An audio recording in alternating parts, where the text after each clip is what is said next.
Good morning everyone. আজকে যাচ্ছিলাম কাজের সূত্রে আসানসোল। আর সকালবেলা উঠেই তারপর বুক করে নিয়েছি বাইক। আর বাইকে করে যাওয়াটা সবথেকে মনে হয় কলকাতায় ইজিয়েস্ট ওয়ে। এই যে টিকিট কেটে বসে পড়েছি, বাসে যাব। 10:30টায় বাসের টিকিট কেটেছি আর এখন বাজছে 10:05।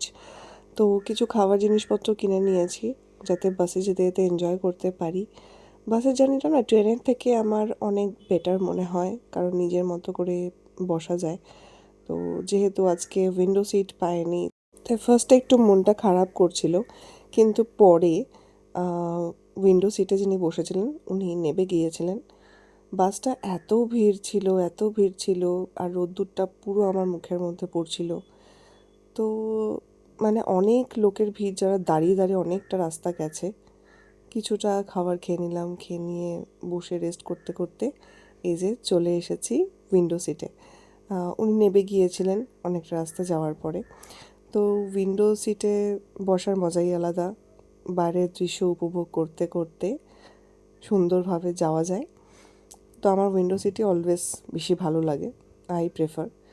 তো এইভাবেই পৌঁছে গিয়েছিলাম আসানসোল সিটির ভেতরে। আস্তে আস্তে ঢুকছে, আর মনে হচ্ছে অনেকটাই দেরি হয়ে গেছে, তাড়াতাড়ি কাজ সেরে আবার তাড়াতাড়ি বাসে উঠতে হবে।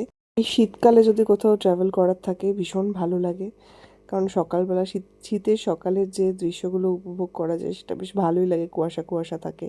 তো অলরেডি আমি পৌঁছে গিয়েছি, টোটোতে করে পৌঁছে গিয়েছিলাম আসানসোল হসপিটাল। তো সেখানে কাজ সেরেই, জাস্ট অল্প একটু কাজ ছিল, কাজ সেরেই আবার রিটার্ন করার পালা। তো সারাদিনে আর মানে টাইম পাইনি যে বাইরে কোথাও দাঁড়িয়ে খাবো। ওই টুকিটাকি যা কিনেছিলাম সেই খাবারগুলোই খেতে খেতে গিয়েছি এবং খেতে খেতে ফিরেছি। আদারওয়াইজ কোনো খাবার আমি খাওয়ার টাইমই পাইনি। যদি খেতাম তো আরও লেট হতো। তাও আমাদের মোটামুটি হাঁফাতে হাঁফাতে আমি বাসে এসে উঠেছি। মানে না হলে যদি মিস করতাম তাহলে আরও অনেক লেট হতো।